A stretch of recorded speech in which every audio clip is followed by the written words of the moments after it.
Whether you're Christian, Muslim, Hindu, atheist, whatever you may be, you're about to learn something very, very interesting about Allah. You're about to learn what it means for Allah to be the concealer. Allah is called al-Sattaar or al-Sitteer, which means the concealer. What is Allah concealing? He's concealing your sins. To see how this works, let's go to Sheikh Assim al-Hakeem. The discussion starts with a man asking a question about his friend who committed adultery. Muhammad from France says that his friend has committed adultery. He did not fornicate, he's married. So he committed adultery, he cheated on his wife. Yeah, Sheikh. So my friend went to Las Vegas for a business trip, and while I was there, while my friend was there, he committed adultery with this prostitute who showed up at his hotel room. So this man is worried because his friend committed adultery. And as we're about to see, his friend wants to know how his sin can be cleansed the Islamic way. He wants to know how he can get stoned. And we're not talking about smoking the chronic here. So he committed adultery, he cheated on his wife. And now he's back with his wife, repenting and wanting to know which place or how can he get the punishment of stoning to death to cleanse his sin. All right. This man, his friend, lives in a country that doesn't stone adulterers, but he wants to be cleansed of his sin. So what can he do? Sheikh Assim gives two responses. First, this guy can't just get his friends or his imam to stone him to death. First of all, Akhi, this punishment and the likes cannot be carried out by individuals. It cannot be carried out by the community, the Muslim community, or the head of the Muslim Islamic Center. This prescribed punishment, whether it's beheading, execution, or flogging, or stoning, or chopping off the hands of a thief, can only be executed by the Muslim ruler of the country. So, you don't have the right to carry out these kinds of punishments on yourself. So for you, my friend, you don't have the right, or your friend does not have the right to. Did you catch that? So for you, my friend, you don't have the right.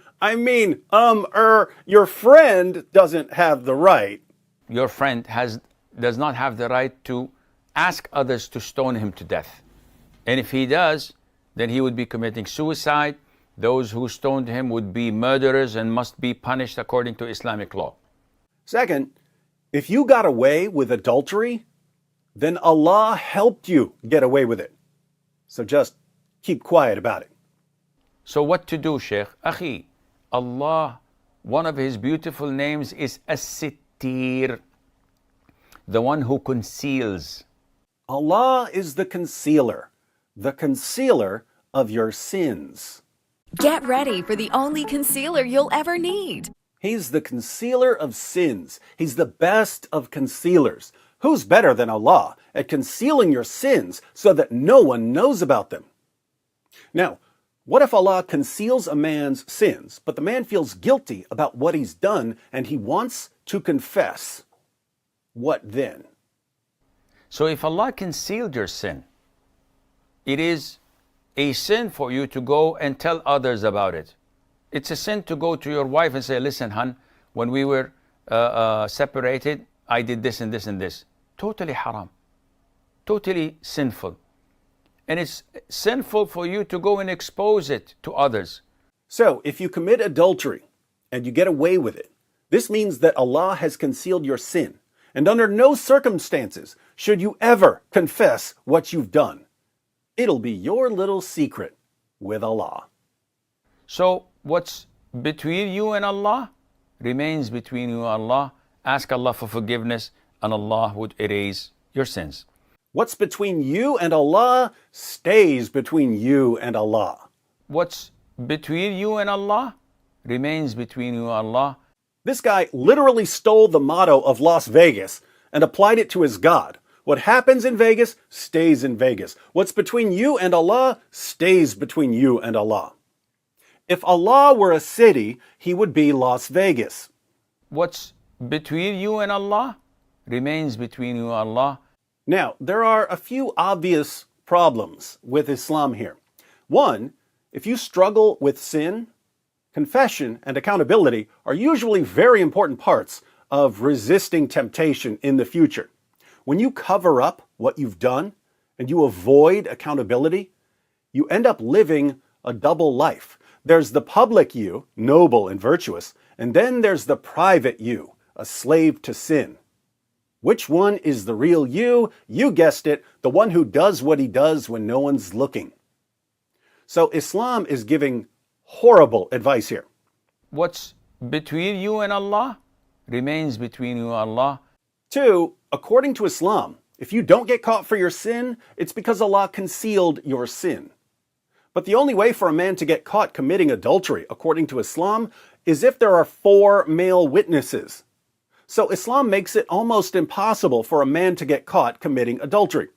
This means that Allah has concealed the sins of the vast majority of adulterers who've ever lived. And they should never confess what they've done because Allah is the one who concealed their sins after making it virtually impossible for them to ever get caught. What's between you and Allah remains between you and Allah. 3, what about other sins? What if you get away with rape or child molestation? If you don't get caught, it means that Allah, the concealer, concealed your sin and that you should never confess what you've done, right? What's between you and Allah remains between you and Allah. Actually, in Islam, if you get away with rape and child molestation, you might be Allah's last and greatest prophet, am I right? Finally, since Allah is the one who conceals people's sins, since Allah is the one who helps people get away with sinning, is it just me, or does Allah once again sound an awful lot like Satan? We've seen in other videos that Allah brags about being the best of deceivers. We've seen that Allah wants people to sin and that he threatens to destroy people if they don't sin. And here we find Allah telling people that if they sin, he'll cover up their sin for them so that they never get caught. It's like Satan went into the cave with Muhammad, roughed him up a bit, and claimed to be God in order to create the world's largest false religion. But every now and then, his pride got the better of him, and he just couldn't resist bragging about being Satan. It just backfired on you. It just backfired on you. This is a part of a religion. There's a reason to it. Yeah?